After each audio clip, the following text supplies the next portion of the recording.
Hi everyone, I hope you all are doing wonderful. I'm doing great. Welcome to another episode of Storytelling and Listening. By the way, if you are new to my channel, I would love for you to subscribe and press that bell icon so you'll get a notification when new videos are uploaded. And if you are already a subscriber, I thank you, and thank you. The story I'm about to narrate today is taken from moralstories26.com, and it talks more about how in our everyday life there are so many people doing so many wonderful things that just go unnoticed.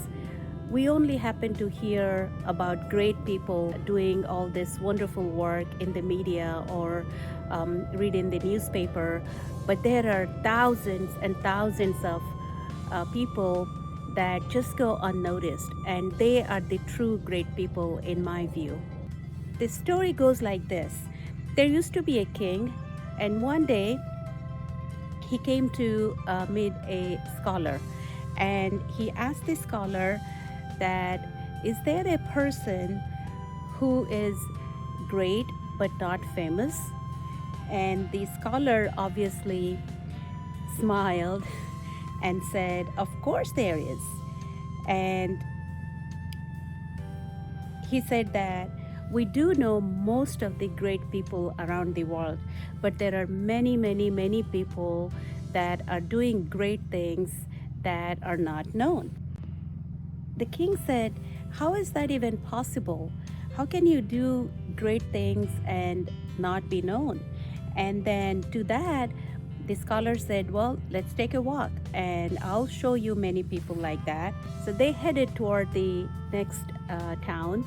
And after walking for some time, they happened to see an old man sitting under the tree on the side of the road with a pot of water and a loaf of bread in a basket. And the scholar that was accompanying the king asked the old man that, we are very hungry, may we have some bread and water? And the old man, of course, said, sure. The old man handed over the bread and water to both the men. To that, the king was pleasantly surprised. They ate, and then the king asked that, how much do I owe you? And the man replied that, I'm not a seller. I'm just doing what I'm capable of doing at my age.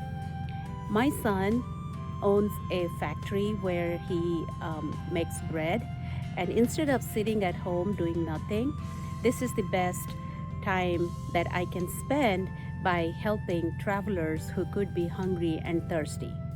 The old man additionally said, instead of sitting home alone, just helping strangers and travelers makes me happy. The scholar pointed to the king and said, such good thinking of this old man makes him a great person. They both said goodbye to the old man and continued just walking inside the town. Soon they came to the town's only school. Granted, this was a very small town. And they walked into the school.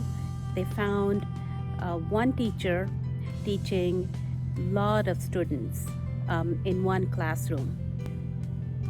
They both watched the teacher for a while teaching the class, just standing outside the room. And once the class was over, the king went up to the teacher and asked, wow, you're just one teacher and you have so many students. How much money do you make? And the teacher replied that, I'm not doing this for money. This school had no teachers, and I just offer my free service, and that makes me very accomplished by teaching these children. The king was impressed, but he was still wondering a little, and he said to the teacher, that's very noble, but how do you cover your living expenses?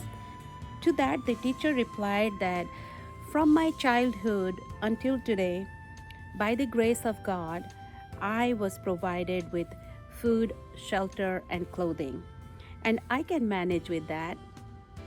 By this time, the king was getting the idea of the greatness of people who are really not on the cover page, right? And after that, the scholar told the king that the person who lives for others is great, and there are many people whose such great thinking makes them greater than the great, and then it also determines their fate because they ultimately get that inner satisfaction by providing their service. I guess the one-liner takeaway for this story is the best action is the work done with the spirit of selflessness. I thank you for watching this video till the end. If you like it, please give it a thumbs up, share with your friends, and share in your social media. And I will be back with another story another day. Until then, bye-bye.